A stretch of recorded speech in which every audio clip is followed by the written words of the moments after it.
Good morning, my name is Dr. Taylor Clem. I'm with IFAS Extension in Alachua County, and I'm our environmental and community horticulture agent. One of the things that we want to make sure that we do every single year is calibrate our irrigation system and checks for any leaks or anything that we need to repair, because we want to make sure that when we're running our irrigation system that we're irrigating responsibly. Sometimes our irrigation systems are hidden within our landscape that we may not be able to see any of the issues that might exist in the turf grass. So we found a leak within the turf grass, or from the irrigation system. Water was coming up and spilling over the curb right here. So we dug up the irrigation head and we noticed there's a lot of moisture hanging out in this mud. So we think there might be a break somewhere between the irrigation head and the pipe that's underneath the ground. So we'll start to dig that up and do some diagnostics to see what we can find.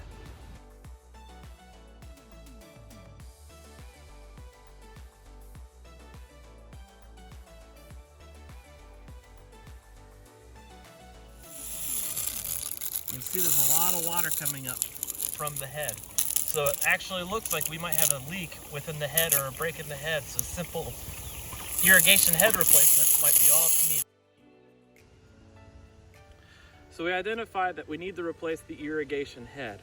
So we have an equivalent. This is the same irrigation rotor that is used already within the landscape. It's really important whenever you do any type of head replacement within your irrigation system that you're using the same type of rotor and sprayer that's in that rest of that irrigation zone. So what we're going to do is we're going to completely remove this head. They're all screwed in, they have threaded bases.